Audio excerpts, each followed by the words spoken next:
सत श्री अकाल, तुसीं देख रहे हो पंजाब मेल यूएसए टीवी। मैं वरुण कौर मान खबरां दे ब्रिटेन विच तुहाडा स्वागत। पेश ने पहलां चोण दीआं खबरां। अक्तूबर तो हुण हफ्ते विच 2 बार अमृतसर तो बर्मिंघम लई एयर इंडिया दी फ्लाइट भरेगी उड़ान। कनेडा ने 22 अगस्त तक 3 लाख प्रवासियों नूं दित्ती PR। कनेडा विच हवाई मुसाफरां लई लागू होए नवे नियम। न्यूयॉर्क विच सिख ਸਾਹਿਤਕਾਰ ओंकार सिंह डुमेली नाल अणपछाते लुटेरियां वल्लों कुटमार। अमेरिका च फेसबुक ते लाइव होके गोलीबारी, 2 हलाक। अमेरिका ते रूस विच होर कड़तन वधी। अमेरिका दा एक होर वफद पुज्जिया ताइवान। ते हुण इन्हां खबरां दा विस्तार ते कुछ होर खबरां।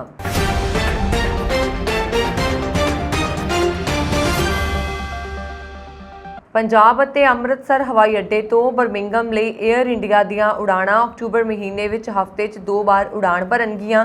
ਹੁਣ ਤੱਕ ਇਹ ਫਲਾਈਟਸ ਹਫ਼ਤੇ ਵਿੱਚ 1 ਵਾਰ ਉਡਾਣ ਭਰਦੀਆਂ ਸਨ। ਮੰਗ ਨੂੰ ਵੇਖਦੇ ਹੋਏ ਇਸ ਨਵੀਂ ਉਡਾਣ ਦੇ ਸ਼ੁਰੂ ਹੋਣ ਨਾਲ ਯਾਤਰੀਆਂ ਦੀਆਂ ਜੇਬਾਂ ਨੂੰ ਵੀ ਕੁਝ ਰਾਹਤ ਮਿਲਣ ਵਾਲੀ ਹੈ। 에ਅਰ ਇੰਡੀਆ ਦੀ ਵੈਬਸਾਈਟ ਮੁਤਾਬਕ ਅੰਮ੍ਰਿਤਸਰ ਬਰਮਿੰਘਮ ਫਲਾਈਟ ਹਰ ਸ਼ੁੱਕਰਵਾਰ ਨੂੰ ਉਡਾਣ ਭਰਦੀ ਸੀ, ਪਰ ਮੰਗ ਨੂੰ ਦੇਖਦੇ ਹੋਏ ਇਸ ਨੂੰ अक्टूबर महीने ਵਿੱਚ ਹਫ਼ਤੇ 'ਚ 2 ਵਾਰ ਚਲਾਉਣ ਦਾ ਫੈਸਲਾ ਕੀਤਾ ਗਿਆ। ਇਹ ਫਲਾਈਟ ਹਰ ਐਤਵਾਰ ਨੂੰ ਬਰਮਿੰਘਮ ਤੋਂ ਅੰਮ੍ਰਿਤਸਰ ਅਤੇ ਸੋਮਵਾਰ ਨੂੰ ਵੀ ਅੰਮ੍ਰਿਤਸਰ ਤੋਂ ਬਰਮਿੰਘਮ ਲਈ ਉਡਾਣ ਭਰੇਗੀ, ਜਦੋਂ ਕਿ ਅਕਤੂਬਰ ਮਹੀਨੇ ਲਈ ਬਰਮਿੰਘਮ ਤੋਂ ਅੰਮ੍ਰਿਤਸਰ ਲਈ ਇਹ ਫਲਾਈਟ ਹਰ ਸ਼ੁੱਕਰਵਾਰ ਅਤੇ ਅੰਮ੍ਰਿਤਸਰ ਤੋਂ ਬਰਮਿੰਘਮ ਲਈ ਇਹ ਫਲਾਈਟ ਹਰ ਸ਼ਨੀਵਾਰ ਨੂੰ ਉਡਾਣ ਭਰੇਗੀ। ਫਿਲਹਾਲ ਇਸ ਦੇ ਸਮੇਂ ਵਿੱਚ ਕੋਈ ਬਦਲਾਅ ਨਹੀਂ ਕੀਤਾ ਗਿਆ। ਇਹ ਫਲਾਈਟ ਅੰਮ੍ਰਿਤਸਰ ਤੋਂ ਦੁਪਹਿਰ 12:45 ਤੇ ਉਡਾਣ ਭਰੇਗੀ ਅਤੇ 9 ਘੰਟੇ 'ਚ ਬਰਮਿੰਘਮ ਪਹੁੰਚੇਗੀ। ਇਸ ਦੇ ਨਾਲ ਹੀ ਬਰਮਿੰਘਮ ਤੋਂ ਇਹ ਫਲਾਈਟ ਰਾਤ 8:30 ਵਜੇ ਟੇਕ ਆਫ ਕਰੇਗੀ ਅਤੇ 8:10 ਤੇ ਅੰਮ੍ਰਿਤਸਰ ਪਹੁੰਚੇਗੀ। ਇਸ ਨਵੀਂ ਉਡਾਣ ਸ਼ੁਰੂ ਹੋਣ ਦਾ ਸਿੱਧਾ ਲਾਭ ਯਾਤਰੀਆਂ ਨੂੰ ਮਿਲਣ ਵਾਲਾ ਹੈ। शुक्रवार ਨੂੰ ਉਡਾਣ ਭਰਨ ਵਾਲੀ ਫਲਾਈਟ ਲਈ ਯਾਤਰੀਆਂ ਨੂੰ 1 ਤੋਂ 1.5 ਲੱਖ ਰੁਪਏ ਦੇਣੇ ਪੈਂਦੇ ਸਨ, ਪਰ ਅਕਤੂਬਰ ਮਹੀਨੇ 'ਚ ਸ਼ੁਰੂ ਹੋਣ ਵਾਲੀ ਫਲਾਈਟ ਲਈ ਹੁਣ ਯਾਤਰੀ 51,000 ਰੁਪਏ ਵਿੱਚ ਵੀ ਬੁਕਿੰਗ ਕਰਵਾ ਸਕਦੇ ਨੇ। ਫਿਲਹਾਲ 에ਅਰ ਇੰਡੀਆ ਇਸ ਫਲਾਈਟ ਦੀ ਬੁਕਿੰਗ ਕੇਵਲ ਅਕਤੂਬਰ ਮਹੀਨੇ ਲਈ ਕਰ ਰਹੀ ਹੈ। ਕੈਨੇਡਾ ਇਸ ਸਾਲ ਭਾਵ 2022 ਵਿੱਚ 4,31,000 ਪ੍ਰਵਾਸੀਆਂ ਨੂੰ PR ਦੇਣ ਦੇ ਟੀਚੇ ਵੱਲ ਤੇਜ਼ੀ ਨਾਲ ਅੱਗੇ ਵਧ ਰਿਹਾ। ਇਸ ਦੇ ਚਲਦਿਆਂ 22 ਅਗਸਤ ਤੱਕ 3 ਲੱਖ ਨਵੇਂ ਪ੍ਰਵਾਸੀ ਪੱਕੇ ਹੋ ਚੁੱਕੇ ਨੇ। ਕੈਨੇਡਾ ਭਾਰਤੀਆਂ ਦੀ ਸਭ ਤੋਂ ਵੱਧ ਪਸੰਦ ਬਣਿਆ ਹੋਇਆ ਹੈ। ਇਸ ਦੇ ਚਲਦਿਆਂ ਇਸ ਸਾਲ ਦੀ ਪਹਿਲੀ ਛਿਮਾਹੀ ਵਿੱਚ 68,280 ਭਾਰਤੀਆਂ ਨੇ PR ਹਾਸਲ ਕਰ ਲਈ ਹੈ। ਇਮੀਗ੍ਰੇਸ਼ਨ ਮੰਤਰੀ ਫਰੇਜ਼ਰ ਨੇ ਦਾਅਵਾ ਕੀਤਾ ਹੈ ਕਿ ਕੈਨੇਡਾ ਨੇ ਨਵੇਂ ਪ੍ਰਵਾਸੀਆਂ ਨੂੰ PR ਦੇਣ ਦੇ ਮਾਮਲੇ ਵਿੱਚ ਹੋਰਨਾਂ ਸਾਲਾਂ ਦੇ ਮੁਕਾਬਲੇ ਇਸ ਸਾਲ 3 ਲੱਖ ਦਾ ਅੰਕੜਾ ਪਾਰ ਕਰ ਲਿਆ ਹੈ। ਕੈਨੇਡਾ ਦੇ ਹਵਾਈ ਮੁਸਾਫਰਾਂ ਲਈ ਅੱਜ ਤੋਂ ਨਵੇਂ ਨਿਯਮ ਲਾਗੂ ਹੋ ਗਏ, ਜਿਨ੍ਹਾਂ ਤਹਿਤ ਫਲਾਈਟ ਰੱਦ ਹੋਣ ਦੀ ਸੂਰਤ ਵਿੱਚ ਉਹ ਨਗਦ ਮੁਆਵਜ਼ੇ ਦੇ ਹੱਕਦਾਰ ਹੋਣਗੇ।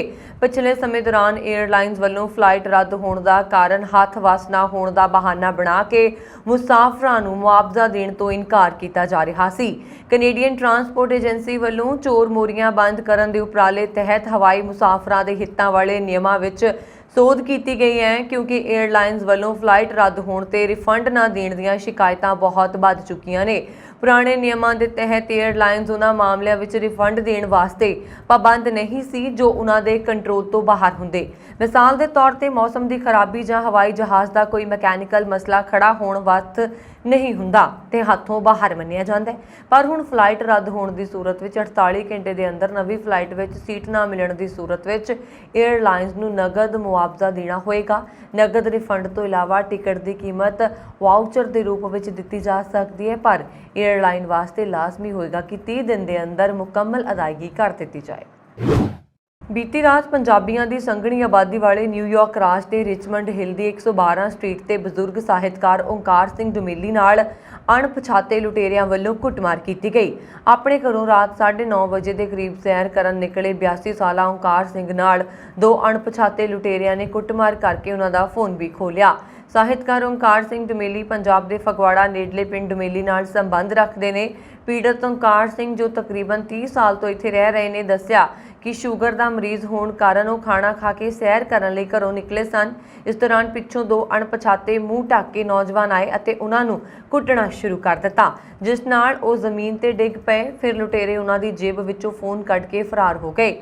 ਓਂਕਾਰ ਸਿੰਘ ਨੂੰ ਹਸਪਤਾਲ ਵਿੱਚ ਮੁੱਢਲੀ ਸਹਾਇਤਾ ਦੇਣ ਮਗਰੋਂ ਘਰ ਭੇਜ ਦਿੱਤਾ ਗਿਆ ਹੈ। ਪੀੜਤ ਓਂਕਾਰ ਸਿੰਘ ਅਨੁਸਾਰ ਇਹ ਕੋਈ ਮੇਰੇ ਤੇ ਨਸਲੀ ਹਮਲਾ ਨਹੀਂ ਸੀ, ਇਹ ਬਿਨਾਂ ਕੰਮਕਾਰ ਤੋਂ ਵਿਹਲੇ ਲੁੱਟ ਖੋਹਾਂ ਕਰਨ ਵਾਲੇ ਲੁਟੇਰੇ ਸਨ। ਫਿਲਹਾਲ ਇਸ ਮਾਮਲੇ ਵਿੱਚ ਕੋਈ ਗ੍ਰਿਫਤਾਰੀ ਨਹੀਂ ਹੋਈ ਹੈ ਅਤੇ ਜਾਂਚ ਜਾਰੀ ਹੈ। ਪੁਲਿਸ ਦੇ ਅਨੁਸਾਰ ਹਮਲੇ ਦੀ ਫਿਲਹਾਲ ਨਫ਼ਰਤੀ ਅਪਰਾਧ ਵਜੋਂ ਜਾਂਚ ਨਹੀਂ ਕੀਤੀ ਜਾ ਰਹੀ ਕਿਉਂਕਿ ਇਰਾਦਾ ਲੁੱਟ ਦਾ ਹੋਣਾ ਤੈਅ ਕੀਤਾ ਗਿਆ ਹੈ। ਅਮਰੀਕਾ ਵਿੱਚ ਇੱਕ ਸ਼ਖਸ ਵੱਲੋਂ ਫੇਸਬੁੱਕ ਤੇ ਲਾਈਵ ਹੋ ਕੇ ਕੀਤੀ ਗੋਲੀਬਾਰੀ ਦੌਰਾਨ 2 ਜਣਿਆਂ ਦੀ ਮੌਤ ਹੋ ਗਈ ਅਤੇ 3 ਹੋਰ ਜ਼ਖਮੀ ਹੋ ਗਏ। ਪੁਲਿਸ ਨੇ ਇਸ ਹੈਰਾਨਕੁਨ ਘਟਨਾਕ੍ਰਮ ਬਾਰੇ ਪਤਾ ਲੱਗਿਆ ਤਾਂ ਹਮਲਾਵਰ ਨੂੰ ਕਾਬੂ ਕਰਨ ਦੀ ਮੁਹਿੰਮ ਆਰੰਭੀ ਗਈ, ਪਰ ਇਹ ਕੰਮ ਇੰਨਾ ਸੌਖਾ ਨਹੀਂ ਸੀ ਕਿਉਂਕਿ ਉਹ ਲਗਾਤਾਰ ਗੱਡੀਆਂ ਬਦਲ ਰਿਹਾ ਸੀ। ਟੈਨੈਸੀ ਸੂਬੇ ਦੇ ਮੈਂਫਿਸ ਸ਼ਹਿਰ ਵਿੱਚ ਇਹ ਖਬਰ ਜੰਗਲ ਦੀ ਅੱਗ ਵਾਂਗ ਫੈਲ ਗਈ ਅਤੇ ਲੋਕਾਂ ਵਿੱਚ ਸਹਿਮ ਪੈਦਾ ਹੋ ਗਿਆ। ਕੋਈ ਨਹੀਂ ਸੀ ਜਾਣਦਾ ਕਿ ਹਮਲਾਵਰ ਇਸ ਵੇਲੇ ਕਿਹੜੇ ਇਲਾਕੇ ਵਿੱਚ ਵਾਰਦਾਤ ਕਰ ਰਿਹਾ। ਪੁਲਿਸ ਮੁਤਾਬਕ ਹਮਲਾਵਰ ਅਣਜਾਣ ਲੋਕਾਂ ਤੇ ਗੋਲੀਆਂ ਚਲਾ ਰਿਹਾ ਸੀ ਅਤੇ ਉਸਨੇ ਤਕਰੀਬਨ 5 ਜਣਿਆਂ ਨੂੰ ਗੋਲੀ ਮਾਰੀ। ਸਭ ਤੋਂ ਪਹਿਲਾਂ ਉਸਨੇ ਇੱਕ ਔਰਤ ਨੂੰ ਗੋਲੀ ਮਾਰ ਕੇ ਕਾਰ ਖੋਹ ਲਈ ਅਤੇ ਇਸ ਮਗਰੋਂ ਇੱਕ ਸਟੋਰ ਵਿੱਚ ਦਾਖਲ ਹੋ ਕੇ ਗੋਲੀਆਂ ਚਲਾਉਣ ਲੱਗਾ। ਸਟੋਰ ਵਿੱਚ ਮੌਜੂਦ ਔਰਤ ਦੀ ਮੌਤ ਹੋ ਗਈ ਜਦਕਿ ਕਾਰ ਖੋਹਣ ਵਾਲੇ ਵੇਲੇ ਜ਼ਖਮੀ ਔਰਤ ਬਾਰੇ ਸਪਸ਼ਟ ਜਾਣਕਾਰੀ ਨਹੀਂ ਮਿਲ ਸਕੀ। ਹਾਲਤ ਦੀ ਗੰਭੀਰਤਾ ਨੂੰ ਵੇਖਦਿਆਂ ਵੱਡੀ ਗਿਣਤੀ ਵਿੱਚ ਪੁਲਿਸ ਅਫਸਰ ਸ਼ਹਿਰ ਦੀਆਂ ਵੱਖ-ਵੱਖ ਸੜਕਾਂ ਤੇ ਤਾਇਨਾਤ ਹੋਏ ਅਤੇ ਕਰੜੀ ਮੁਸ਼ੱਕਤ ਮਗਰੋਂ ਹਮਲਾਵਰ ਕਾਬੂ ਕੀਤਾ ਗਿਆ।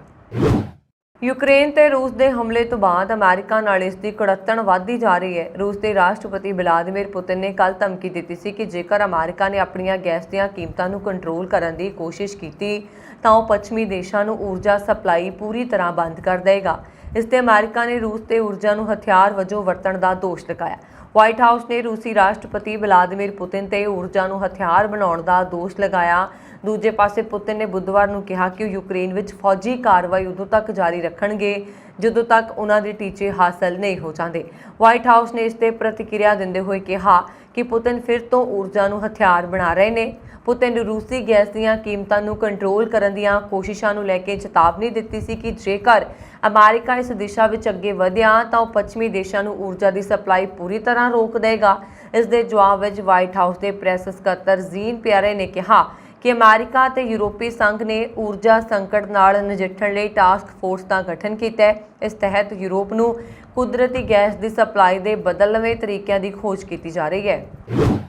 ਚੀਨ ਦੀ ਧਮਕੀ ਨੂੰ ਇੱਕ ਪਾਸੇ ਰੱਖਦਿਆਂ ਅਮਰੀਕੀ ਸੰਸਦ ਮੈਂਬਰਾਂ ਦਾ ਇੱਕ ਹੋਰ ਵਫਦ ਤਾਇਵਾਨ ਦੇ ਦੌਰੇ ਤੇ ਹੈ।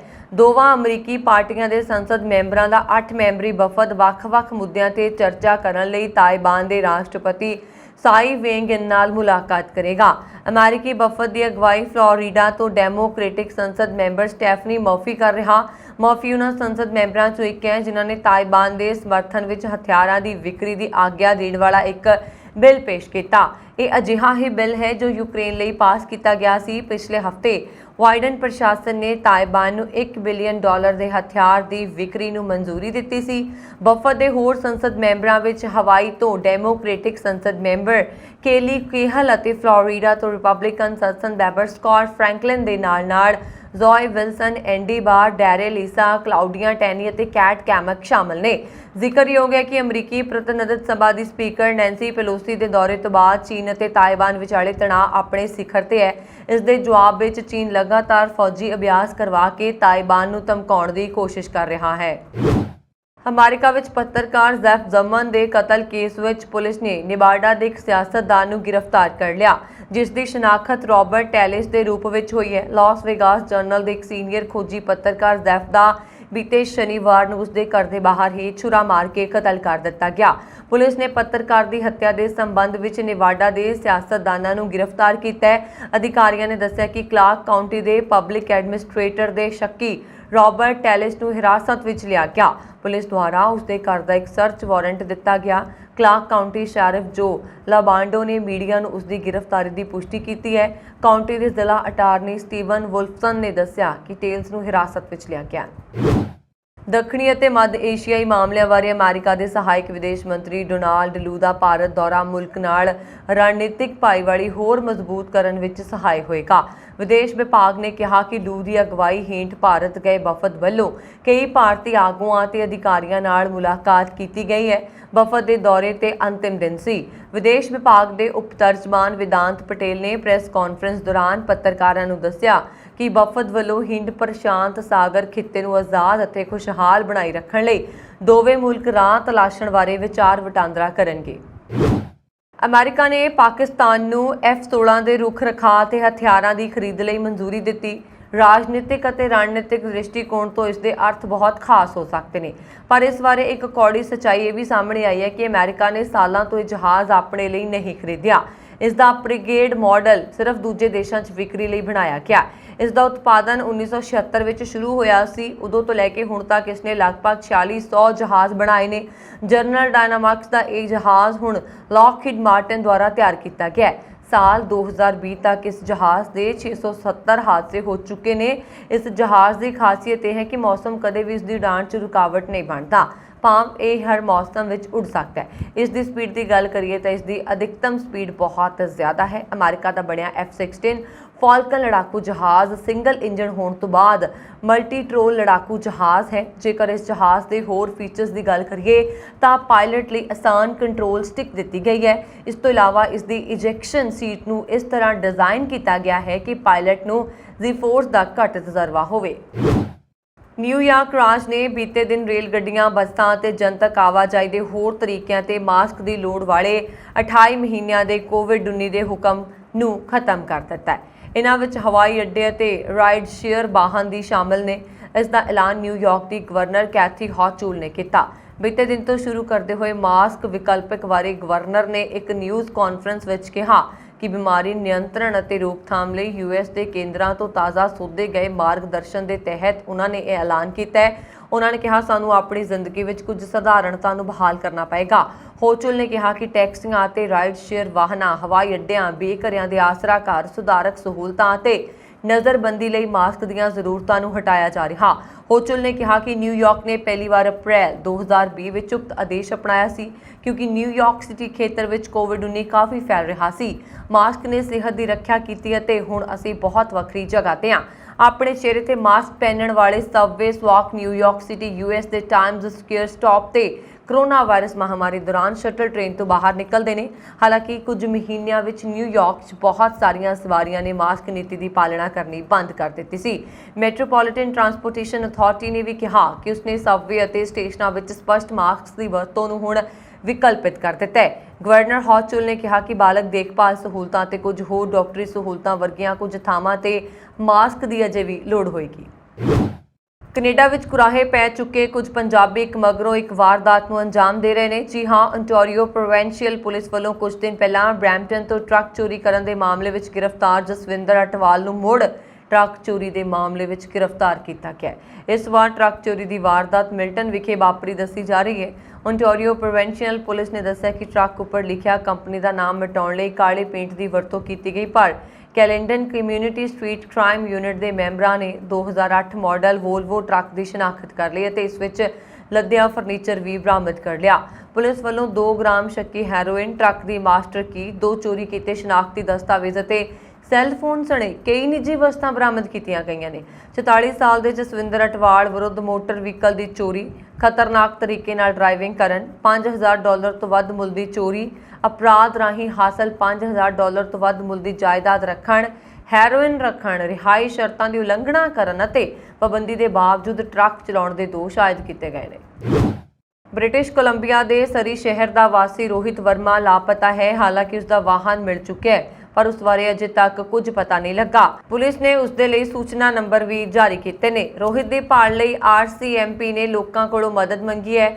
ਸਰੀ ਦੀ ਰਾਇਲ ਕੈਨੇਡੀਅਨ ਮਾਊਂਟਡ ਪੁਲਿਸ ਨੇ ਦੱਸਿਆ ਕਿ 27 ਸਾਲ ਦਾ ਰੋਹਿਤ ਵਰਮਾ 6 ਸਤੰਬਰ ਤੋਂ ਲਾਪਤਾ ਹੈ। ਰਾਇਲ ਕੈਨੇਡੀਅਨ ਮਾਊਂਟਡ ਪੁਲਿਸ ਨੇ ਰੋਹਿਤ ਵਰਮਾ ਦਾ ਹੁਲੀਆ ਜਾਰੀ ਕਰਦਿਆਂ ਦੱਸਿਆ ਕਿ ਉਹ ਸਾਊਥ ਏਸ਼ੀਅਨ ਮੂਲ ਦਾ 27 ਸਾਲ ਦਾ ਨੌਜਵਾਨ ਹੈ। ਉਸ ਦੀ ਲੰਬਾਈ 5 ਫੁੱਟ 7 ਇੰਚ ਅਤੇ ਭਾਰ ਲਗਭਗ 63 ਕਿਲੋ ਹੈ। ਉਸ ਸਿਰੋਂ ਮੋਨੇ ਨੇ ਔਰ ਉਹਨਾਂ ਨੇ ਛੋਟੀਆਂ ਦਾੜੀਆਂ ਮੁੱਛਾਂ ਰੱਖੀਆਂ ਹੋਈਆਂ ਨੇ। ਸਰੀ RCMP ਨੇ ਲੋਕਾਂ ਨੂੰ ਅਪੀਲ ਕੀਤੀ ਹੈ ਕਿ ਜਿਸ ਕਿਸੇ ਨੂੰ ਵੀ ਰੋਹਿਤ ਵਰਮਾ ਬਾਰੇ ਕੋਈ ਵੀ ਜਾਣਕਾਰੀ ਮਿਲੇ ਤਾਂ ਉਹ ਫੋਨ ਨੰਬਰਾਂ ਤੇ ਕਾਲ ਕਰ ਸਕਦੇ ਨੇ ਔਰ ਉਹਨਾਂ ਨੇ ਆਪਣੇ ਫੋਨ ਨੰਬਰ ਵੀ ਦੱਸੇ ਨੇ 6045990502। ਇੱਕ ਵਾਰੀ ਨੰਬਰ ਫਿਰ ਤੋਂ ਦੱਸ ਦਿੰਦੇ ਹਾਂ 6045990502। ਇਸ ਤੋਂ ਇਲਾਵਾ ਗੁਪਤ ਢੰਗ ਨਾਲ ਸੂਚਨਾ ਦੇਣ ਲਈ ਕ੍ਰਾਈਸਟਰੌਪਸ ਨਾਲ 1800222477 ਦੇ ਸੰਪਰਕ ਕੀਤਾ ਜਾ ਸਕਦਾ ਹੈ। ਕੈਨੇਡਾ ਦੇ BC ਸੂਬੇ ਵਿੱਚ ਸੱਤਾਧਾਰੀ NDP ਦੇ ਆਗੂ ਦੀ ਦੌੜ ਵਿੱਚ ਸ਼ਾਮਲ ਅੰਜਲੀ ਅਪੁਦੋਰਾਈ ਮੁਸ਼ਕਲਾਂ ਵਿੱਚ ਘਿਰਦੇ ਨਜ਼ਰ ਆਏ ਨੇ ਜਦੋਂ ਉਹਨਾਂ ਵਿਰੁੱਧ VC ਇਲੈਕਸ਼ਨ ਐਕਟ ਦੀ ਉਲੰਘਣਾ ਬਾਰੇ ਪੜਤਾਲ ਸ਼ੁਰੂ ਹੋ ਗਈ ਹੈ। ਅੰਜਲੀ ਅੱਪਾ ਦੁਰਈ ਪਿਛਲੇ ਹਫ਼ਤੇ ਵਿੱਚ ਇੱਕ ਲਾਈਵ ਸੋਸ਼ਲ ਮੀਡੀਆ ਇਵੈਂਟ ਵਿੱਚ ਸ਼ਾਮਲ ਹੋਏ, ਜਿਸ ਵਿੱਚ ਉਹ ਚੰਦੇ ਦੇ ਰੂਪ ਵਿੱਚ $10 ਦੀ ਮੰਗ ਕਰ ਰਹੇ ਸਨ, ਪਰ ਅੰਜਲੀ ਨਾਲ ਖੜੇ ਇੱਕ ਔਰਤ $10 ਦੀ ਮਦਦ ਦਾ ਭਰੋਸਾ ਵੀ ਦੇ ਰਹੀ ਸੀ। BC ਇਲੈਕਸ਼ਨਜ਼ ਐਕਟ ਮੁਤਾਬਕ ਕਿਸੇ ਸਿਆਸੀ ਪਾਰਟੀ ਦਾ ਮੈਂਬਰ ਬਣਨ ਵਾਲਿਆਂ ਨੂੰ ਫੀਸ ਆਪਣੀ ਜੇਬ ਵਿੱਚੋਂ ਦੇਣੀ ਹੁੰਦੀ ਹੈ ਤੇ ਕੋਈ ਹੋਰ ਫੀਸ ਨਹੀਂ ਦੇ ਸਕਦਾ। ਫੀਸ ਦੇ ਰੂਪ ਵਿੱਚ $10 ਦੇਣ ਦਾ ਵਾਅਦਾ ਕਰਨ ਵਾਲੀ ਔਰਤ ਅਤੀਤ ਜ਼ਾਫਰ ਦੱਸੀ ਜਾ ਰਹੀ ਹੈ ਤੇ ਜੇ ਉਹ ਲੋਕਾਂ ਦੀ ਫੀਸ ਭਰਦੀ ਹੈ ਤਾਂ ਸਿੱਧੇ ਤੌਰ ਤੇ ਇਲੈਕਸ਼ਨ ਐਕਟ ਦੀ ਉਲੰਘਣਾ ਹੋਏਗੀ। ਅੰਜਲੀ ਅੱਪਾ ਦੁਰਈ BC ਦੇ ਸਿਆਸਤ ਵਿੱਚ ਵੱਡਾ ਮਾਰਕਾ ਮਾਰਨਾ ਚਾਹੁੰਦੇ ਨੇ, ਕਿਉਂਕਿ ਲੀਡਰਸ਼ਿਪ ਦੌੜ ਵਿੱਚ ਹੁਣ ਤੱਕ ਕੇਵਲ 2 ਜਣੇ ਸ਼ਾਮਲ ਹੋ ਸਕੇ ਨੇ। ਸ਼੍ਰੋਮਣੀ ਅਕਾਲੀ ਦਲ ਦੇ ਸੀਨੀਅਰ ਨੇਤਾ ਅਤੇ ਤਖਤ ਸ੍ਰੀ ਪਟਨਾ ਸਾਹਿਬ ਕਮੇਟੀ ਦੇ ਪ੍ਰਧਾਨ ਜਥੇਦਾਰ ਅਵਤਾਰ ਸਿੰਘ ਹਿੱਤ ਦੀ ਸ਼ਨੀਵਾਰ ਸਵੇਰੇ ਦਿੱਲੀ 'ਚ ਮੌਤ ਹੋ ਗਈ। ਦੱਸਿਆ ਜਾ ਰਿਹਾ ਕਿ ਅਚਾਨਕ ਦਿਲ ਦਾ ਦੌਰਾ ਪੈਣ ਨਾਲ ਉਹਨਾਂ ਦੀ ਮੌਤ ਹੋ ਗਈ। ਸ਼੍ਰੋਮਣੀ ਅਕਾਲੀ ਦਲ ਦੇ ਸੀਨੀਅਰ ਨੇਤਾ ਅਤੇ ਤਖਤ ਸ੍ਰੀ ਪਟਨਾ ਸਾਹਿਬ ਕਮੇਟੀ ਦੇ ਪ੍ਰਧਾਨ ਜਥੇਦਾਰ ਅਵਤਾਰ ਸਿੰਘ ਹਿੱਤ ਦੀ ਸ਼ਨੀਵਾਰ ਸਵੇਰੇ ਦਿੱਲੀ 'ਚ ਮੌਤ ਹੋਈ ਹੈ। ਦੱਸਿਆ ਜਾਂਦਾ ਹੈ ਕਿ ਅਚਾਨਕ ਉਹਨਾਂ ਨੂੰ ਦਿਲ ਦਾ ਦੌਰਾ ਪਿਆ। ਖਾਲਸਾ ਰਾਜ ਦੇ ਆਖਰੀ ਬਾਦਸ਼ਾਹ ਮਹਾਰਾਜਾ ਦਲੀਪ ਸਿੰਘ ਤੋਂ ਧੋਖੇ ਨਾਲ ਹਾਸਲ ਕੀਤੇ ਕੋਹੀਨੂਰ ਹੀਰੇ ਬਾਰੇ ਵੀ ਸਾਰਾ ਦਿਨ ਚਰਚਾ ਹੁੰਦੀ ਰਹੀ। ਦੱਸਣਯੋਗ ਹੈ ਕਿ ਕੋਹੀਨੂਰ ਹੀਰਾ ਮਹਾਰਾਣੀ ਦੇ ਨਹੀਂ ਸਗੋਂ ਮਹਾਰਾਣੀ ਦੀ ਮਾਂ ਦੇ ਤਾਜ ਵਿੱਚ ਜੜਿਆ ਹੋਇਆ ਹੈ, ਜੋ ਇਸ ਸਮੇਂ ਟਾਵਰ ਆਫ ਲੰਡਨ ਦੇ ਮਿਊਜ਼ੀਅਮ ਵਿੱਚ ਸੁਸ਼ੋਭਿਤ ਹੈ। ਉਕਤ ਤਾਜ ਵਿੱਚ 2800 ਹੋਰ ਪੱਥਰ ਜੜੇ ਹੋਏ ਨੇ, ਪਰ 105 ਕੈਰੇਟ ਦਾ ਅੰਡੇ ਆਕਾਰ ਦਾ ਇਹ ਹੀਰਾ ਤਾਜ ਦੇ ਬਿਲਕੁਲ ਸਾਹਮਣੇ ਜੜਿਆ ਹੋਇਆ ਹੈ। ਪ੍ਰਿੰਸ ਐਲਬਰਟ ਅਤੇ ਉਸ ਦੀ ਪਤਨੀ ਦੇ ਆਦੇਸ਼ਾਂ ਨਾਲ ਇਸ ਨੂੰ ਦੁਬਾਰਾ ਕੱਟਿਆ ਗਿਆ ਸੀ ਅਤੇ 1937 ਚ ਮਹਾਰਾਣੀ ਦੀ ਮਾਂ ਕੁਈਨ ਮੈਰੀ ਦੇ ਤਾਜ ਵਿੱਚ ਜੜਿਆ ਗਿਆ ਸੀ। ਕੁਈਨ ਮੈਰੀ ਨੇ ਇਸ ਨੂੰ 1953 ਚ ਆਪਣੀ ਧੀ ਐਲਿਜ਼ਾਬੈਥ ਦੀ ਤਾਜਪੋਸ਼ੀ ਮੌਕੇ ਉਕਤ ਤਾਜ ਨੂੰ ਪਹਿਨਾਇਆ ਸੀ। ਇਹ ਤਾਜ ਹੁਣ ਮਹਾਰਾਜਾ ਚਾਰਲਸ ਤੀਜੇ ਦੀ ਪਤਨੀ ਕੈਮਿਲਾ ਕੋਲ ਜਾਏਗਾ। ਇਸ ਹੀਰੇ ਤੇ ਵੱਖ-ਵੱਖ ਦੇਸ਼ਾਂ ਨੇ ਦਾਅਵੇ ਕੀਤੇ ਹੋਏ ਨੇ, ਜਦਕਿ ਹੁਣ ਇੱਕ ਵਾਰ ਫਿਰ ਕੋਹੀਨੂਰ ਹੀਰਾ ਭਾਰਤ ਨੂੰ ਵਾਪਸ ਕੀਤੇ ਜਾਣ ਦੀ ਮੰਗ ਉੱਠੀ ਹੈ। ਦੂਜੇ ਪਾਸੇ UK ਦੀਆਂ ਸਿੱਖ ਜਥੇਬੰਦੀਆਂ ਨੇ ਕਿਹਾ ਕਿ ਇਸ ਹੀਰੇ ਨੂੰ ਸਿੱਖਾਂ ਦੇ ਆਖਰੀ ਬਾਦਸ਼ਾਹ ਤੋਂ ਧੋਖੇ ਨਾਲ ਖੋਇਆ ਗਿਆ ਸੀ ਅਤੇ ਇਸ ਤੇ ਕੇਵਲ ਸਿੱਖਾਂ ਦਾ ਹੀ ਹੱਕ ਹੈ, ਜਿਸ ਨੂੰ ਤੋਸ਼ਾਖਾਨਾ 'ਚ ਰੱਖਿਆ ਜਾਣਾ ਚਾਹੀਦਾ ਹੈ। ਸ੍ਰੀ ਅਕਾਲ ਤਖਤ ਸਾਹਿਬ ਦੇ ਸਾਬਕਾ ਜਥੇਦਾਰ ਅਤੇ ਪੰਥਕ ਅਕਾਲੀ ਲਹਿਰ ਦੇ ਪ੍ਰਧਾਨ ਸਿੰਘ ਸਾਹਿਬ ਭਾਈ ਰਣਜੀਤ ਸਿੰਘ ਨੇ ਕੇਂਦਰ ਸਰਕਾਰ ਤੋਂ ਮੰਗ ਕੀਤੀ ਹੈ ਕਿ SGPC ਦੀਆਂ ਚੋਣਾਂ ਕਰਵਾਉਣ ਦਾ ਤੁਰੰਤ ਐਲਾਨ ਕੀਤਾ ਜਾਏ। ਚੰਡੀਗੜ੍ਹ ਵਿੱਚ ਪ੍ਰੈਸ ਕਾਨਫਰੰਸ ਨੂੰ ਸੰਬੋਧਨ ਕਰਦਿਆਂ ਭਾਈ ਰਣਜੀਤ ਸਿੰਘ ਨੇ ਕਿਹਾ ਕਿ SGPC ਦੀਆਂ ਚੋਣਾਂ ਹੋਈਆਂ ਨੂੰ 12 ਸਾਲ ਹੋ ਗਏ ਨੇ। SGPC ਦੀਆਂ ਚੋਣਾਂ ਕਰਵਾਉਣਾ ਪ੍ਰਤੀ ਨਾ ਤਾਂ ਕੇਂਦਰ ਸਰਕਾਰ ਗੰਭੀਰ ਹੈ ਤੇ ਨਾ ਹੀ ਕਿਸੇ ਤਰ੍ਹਾਂ ਉਪਰਾਲੇ ਪੰਜਾਬ ਸਰਕਾਰ ਵੱਲੋਂ ਕੀਤੇ ਜਾ ਰਹੇ ਨੇ, ਕਿਉਂਕਿ ਗੁਰਦੁਆਰਾ ਸਾਹਿਬ ਚੋਣ ਕਮਿਸ਼ਨ ਨੂੰ ਅਜੇ ਤੱਕ ਪੰਜਾਬ ਸਰਕਾਰ ਨੇ ਸਟਾਫ ਨਹੀਂ ਦਿੱਤਾ, ਜਦਕਿ 1.5 ਸਾਲ ਪਹਿਲਾਂ ਚੋਣ ਕਮਿਸ਼ਨਰ ਦੀ ਨਿਯੁਕਤੀ ਕਰ ਦਿੱਤੀ ਗਈ ਸੀ, ਜਿਸ ਕਾਰਨ ਸਿੱਖਾਂ ਦੀ ਮਿੰਨੀ ਪਾਰਲੀਮੈਂਟ ਦੀਆਂ ਚੋਣਾਂ ਨਾ ਕਰਵਾ ਕੇ ਜਮਹੂਰੀਅਤ ਦਾ ਗਲਾ ਕੁੱਟਿਆ ਜਾ ਰਿਹਾ। ਉਹਨਾਂ ਨੇ ਕਿਹਾ ਕਿ SGPC ਦੀਆਂ ਚੋਣਾਂ ਨਾ ਹੋਣ ਕਾਰਨ ਸਿੱਖ ਕੌਮ ਦਾ ਬਹੁਤ ਵੱਡਾ ਨੁਕਸਾਨ ਵੀ ਹੋ ਰਿਹਾ ਹੈ। ਵਿਦਿਅਕ ਅਦਾਰੇ ਖੜੌਤ ਵਿੱਚ ਨੇ ਅਤੇ SGPC ਦੀ ਜ਼ਮੀਨ ਵੀ ਖੁਸਦੀ ਜਾ ਰਹੀ ਹੈ। ਜਿਸ ਲੀਡਰਸ਼ਿਪ ਦੀ ਅਗਵਾਈ ਵਿੱਚ SGPC ਚੱਲ ਰਹੀ ਹੈ, ਉਹ ਲੀਡਰਸ਼ਿਪ ਨੂੰ ਪੰਜਾਬ ਦੇ ਲੋਕਾਂ ਨੇ ਕਈ ਵਾਰ ਚੋਣ ਦੌਰਾਨ ਨਕਾਰ ਦਿੱਤਾ ਹੈ, ਜਿਸ ਕਾਰਨ ਹੁਣ SGPC ਚੋਣਾਂ ਕਰਵਾਉਣੀਆਂ ਜ਼ਰੂਰੀ ਨੇ। ਉਹਨਾਂ ਨੇ ਕਿਹਾ ਕਿ ਜੇਕਰ SGPC ਦੀਆਂ ਚੋਣਾਂ ਕਰਵਾਉਣ ਦਾ ਐਲਾਨ ਨਾ ਕੀਤਾ ਤਾਂ ਪੰਥਕ ਅਕਾਲੀ ਲਹਿਰ ਵੱਲੋਂ ਸੰਘਰਸ਼ ਕੀਤਾ ਜਾਏਗਾ, ਜਿਸ ਤਹਿਤ 24 ਸਤੰਬਰ ਨੂੰ ਪੰਜਾਬ ਦੇ ਰਾਜਪਾਲ ਭਵਨ ਦੇ ਸਾਹਮਣੇ ਰੋਸ ਵਿਖਾਵਾ ਕੀਤਾ ਜਾਏਗਾ। ਜਥੇਦਾਰ ਭਾਈ ਰਣਜੀਤ ਸਿੰਘ ਨੇ ਬੰਦੀ ਸਿੰਘਾਂ ਦੀ ਰਿਹਾਈ ਦੀ ਮੰਗ ਕਰਦਿਆਂ ਕਿਹਾ ਕਿ ਸਿਆਸੀ ਧਿਰਾਂ ਇਸ ਬਾਰੇ ਸਿਆਸਤ ਨਾ ਕਰਨ ਅਤੇ ਅਮਲੀ ਤੌਰ ਤੇ ਉਪਰਾਲੇ ਕੀਤੇ ਜਾਣੇ ਚਾਹੀਦੇ ਨੇ। ਜਥੇਦਾਰ ਭਾਈ ਰਣਜੀਤ ਸਿੰਘ ਦਾ ਕਹਿਣਾ ਹੈ ਕਿ ਅਕਾਲੀ ਦਲ ਬਾਦਲ ਵੱਲੋਂ ਪਿਛਲੇ 25-30 ਸਾਲਾਂ ਤੋਂ ਬੰਦੀ ਸਿੰਘਾਂ ਦੀ ਰਿਹਾਈ ਲਈ ਉਪਰਾਲੇ ਨਹੀਂ ਕੀਤੇ ਗਏ, ਜਿਸ ਕਾਰਨ ਬੰਦੀ ਸਿੰਘਾਂ ਦੀ ਰਿਹਾਈ ਦਾ ਮਾਮਲਾ ਲਟਕਦਾ ਹੀ ਜਾ ਰਿਹਾ। ਇਸ ਮੌਕੇ SGPC ਦੀ ਕਾਰਜਕਾਰਨੀ ਦੇ ਮੈਂਬਰ ਭਾਈ ਗੁਰਪ੍ਰੀਤ ਸਿੰਘ ਰੰਧਾਵਾ, ਪੰਥਕ ਅਕਾਲੀ ਲਹਿਰ ਦੇ ਮੁੱਖ ਬੁਲਾਰੇ ਜੋਗਾ ਸਿੰਘ ਚੱਪੜ, ਬਾਬਾ ਸੁਵਿੰਦਰ ਸਿੰਘ ਰਤਵਾੜਾ ਆਦਿ ਸ਼ਾਮਲ ਸਨ। ਪੰਜਾਬ ਹਰਿਆਣਾ ਹਾਈ ਕੋਰਟ ਦੇ ਇੱਕ ਅਹਿਮ ਫੈਸਲੇ ਵਿੱਚ ਕਿਹਾ ਗਿਆ ਕਿ ਕੇਵਲ ਸੁਸਾਈਡ ਨੋਟ ਵਿੱਚ ਨਾਮ ਆਤਮ ਹੱਤਿਆ ਲਈ ਉਕਸਾਉਣ ਦਾ ਦੋਸ਼ੀ ਸਾਬਤ ਕਰਨ ਲਈ ਕਾਫੀ ਨਹੀਂ ਹੈ। ਜਸਟਿਸ ਸੁਰੇਸ਼ਵਰ ਠਾਕੁਰ ਨੇ ਫੈਸਲੇ ਵਿੱਚ ਕਿਹਾ ਕਿ ਟ੍ਰਾਇਲ ਕੋਰਟ ਨੇ ਇਹਨਾਂ ਨੂੰ ਮਾਮਲਿਆਂ ਵਿੱਚ ਧਿਆਨ ਰੱਖਣਾ ਚਾਹੀਦਾ ਹੈ ਕਿ ਦੋਸ਼ੀ ਦਾ ਮ੍ਰਿਤਕ ਨਾਲ ਕੀ ਸੰਬੰਧ ਹੈ, ਆਤਮ ਹੱਤਿਆ ਲਈ ਉਕਸਾਉਣ ਦਾ ਕਾਰਨ ਕੀ ਹੈ ਤੇ ਕੀ ਸੁਸਾਈਡ ਨੋਟ ਵਿੱਚ ਦਿੱਤਾ ਕਾਰਨ ਅਸਲ ਵਿੱਚ ਕਿਸੇ ਨੂੰ ਆਤਮ ਹੱਤਿਆ ਲਈ ਉਕਸਾ ਸਕਦਾ ਹੈ। ਇਹਨਾਂ ਮਾਮਲਿਆਂ ਵਿੱਚ ਜਾਂਚ ਅਧਿਕਾਰੀਆਂ ਨੂੰ ਹੈਂਡਰਾਈਟਿੰਗ ਐਕਸਪਰਟ ਦੀ ਸਲਾਹ ਦੇ ਬਾਅਦ ਹੀ ਅੱਗੇ ਵਧਣਾ ਚਾਹੀਦਾ ਹੈ।